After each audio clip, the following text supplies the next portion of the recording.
Em praticamente todas as capitais e grandes cidades do país, o cenário se repete diariamente.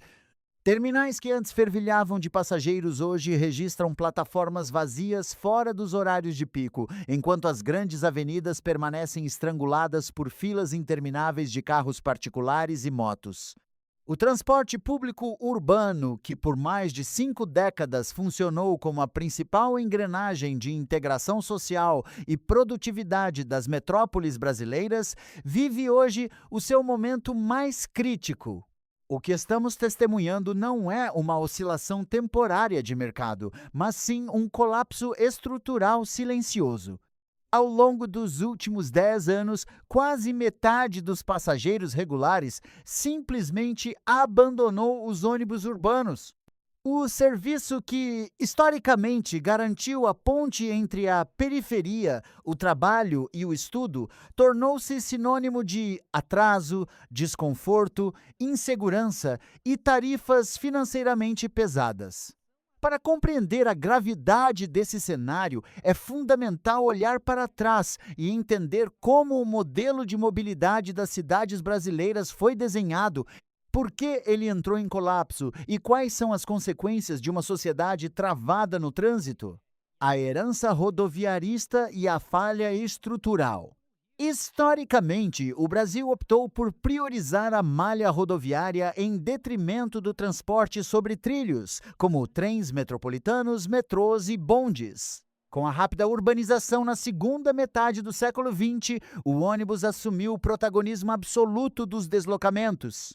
Dados de entidades do setor mostram que ele chegou a responder por mais de 85% de todas as viagens do transporte coletivo no país, atendendo a quase metade da população brasileira até poucos anos atrás. No entanto, à medida que os municípios se expandiram horizontalmente, a infraestrutura dedicada ao transporte em massa não acompanhou esse crescimento. As administrações públicas priorizaram o asfalto para automóveis individuais, deixando os coletivos dividindo o mesmo espaço com o tráfego comum. Sem faixas exclusivas e sem corredores troncais com prioridade semafórica, o resultado prático foi a queda abrupta da velocidade média dos ônibus. Presos nos mesmos congestionamentos que os veículos leves, o tempo de viagem aumentou substancialmente. Esse estrangulamento derrubou a produtividade do modal. O índice de passageiros transportados por quilômetro rodado caiu cerca de 40% nas últimas décadas em metrópoles como São Paulo. Em capitais como Porto Alegre, a retração de demanda foi ainda mais severa, acumulando perdas superiores a 60% em 2 décadas. A perda de eficiência operacional trouxe reflexos imediatos na qualidade.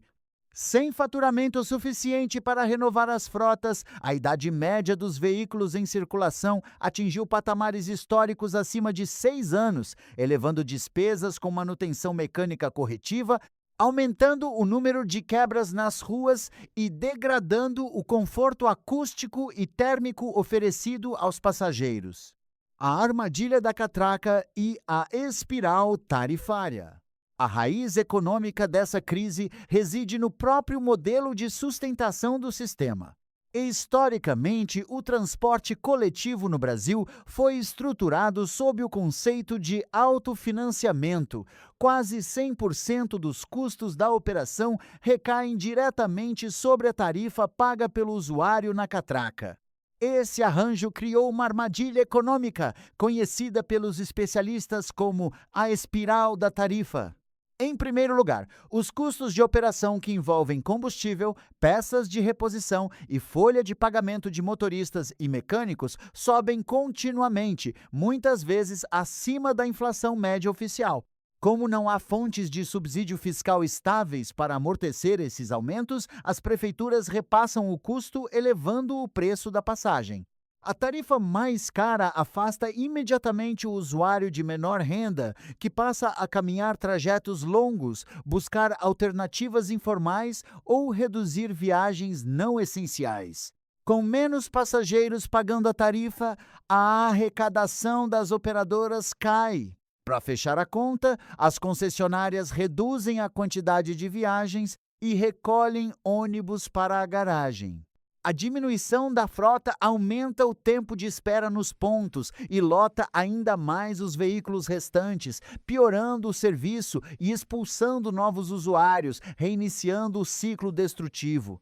A chegada da pandemia em 2020 não gerou essa crise, mas expôs de forma definitiva a fragilidade do modelo. O isolamento social e as restrições sanitárias paralisaram as frotas, provocando uma queda de até 80% na demanda em determinados períodos. Quando as cidades reabriram, a recuperação foi apenas parcial. A aceleração de tendências como o trabalho remoto, as aulas à distância, as compras digitais e as reuniões virtuais eliminou permanentemente milhões de viagens diárias que sustentavam o caixa do sistema. A fuga para o transporte individual e o impacto social. Enquanto o transporte coletivo perdia agilidade e encarecia, o mercado urbano de mobilidade passava por uma transformação radical com a consolidação dos aplicativos de transporte individual e o aumento das vendas de motocicletas. Diferente do que se imaginava no início da operação dessas plataformas, o uso de corridas por aplicativo e motocicletas particulares deixou de ser restrito às classes de maior poder aquisitivo. A esmagadora maioria dos novos usuários pertence às classes econômicas intermediárias e de base, justamente o público que dependia quase que exclusivamente do ônibus. A escolha de migrar para o transporte individual envolve fatores que vão além da matemática financeira direta. Previsibilidade e tempo. O serviço porta a porta oferecido pelos aplicativos elimina o tempo de caminhada até os pontos e a espera imprevisível por ônibus atrasados, permitindo que as pessoas recuperem horas preciosas do seu dia. Segurança pessoal e vulnerabilidade. Em grandes centros urbanos, a violência nos trajetos a pé e nos pontos de embarque mal iluminados tornou-se um dos principais motores do abandono do transporte público.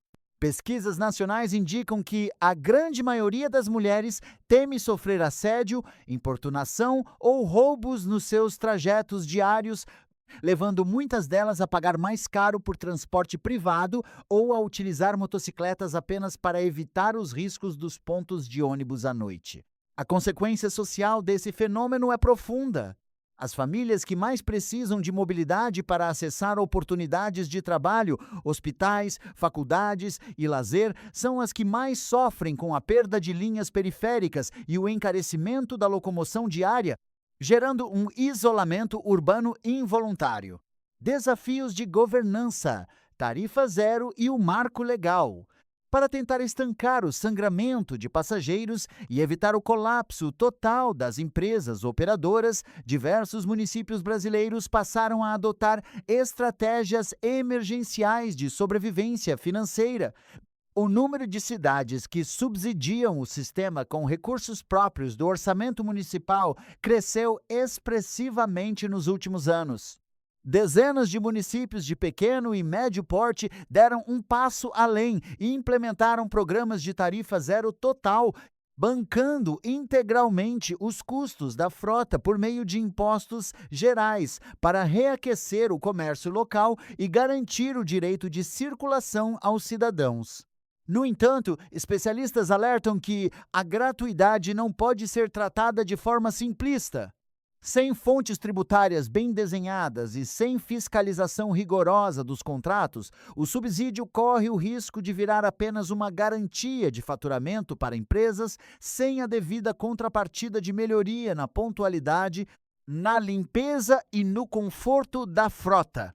No plano federal, as atenções estão voltadas para as discussões do Marco Legal do Transporte Público Coletivo. O projeto busca redesenhar a política nacional ao separar dois conceitos fundamentais: tarifa técnica de remuneração, o valor real que custa para operar o sistema com qualidade, veículos novos e tecnologia limpa. Tarifa pública de utilização, O valor acessível cobrado do passageiro, sendo a diferença coberta por fontes orçamentárias estáveis e previsíveis, a exemplo do modelo adotado há décadas na Europa e em grandes metrópoles globais. O impacto do travamento das cidades brasileiras ultrapassa a porta dos ônibus. Estima-se que os congestionamentos diários custem cerca de 1,5% do produto interno bruto nacional a cada ano, decorrente do tempo desperdiçado no trânsito, do consumo excessivo de combustíveis e dos custos médicos gerados pela poluição do ar. Uma cidade sem transporte coletivo forte é uma cidade ineficiente, poluída e segregada. O Brasil chegou a uma encruzilhada histórica: ou reforma profundamente o modelo de financiamento e prioriza o transporte de massa nas ruas, ou continuará assistindo suas metrópoles pararem por completo. Se esta análise ajudou você a entender melhor os bastidores da mobilidade urbana no Brasil, convido você a se inscrever no canal para continuar acompanhando conteúdos aprofundados sobre infraestrutura, economia e temas do nosso cotidiano. Não se esqueça de deixar sua avaliação e compartilhar nos comentários a sua visão sobre a qualidade do transporte na sua cidade. Até a próxima!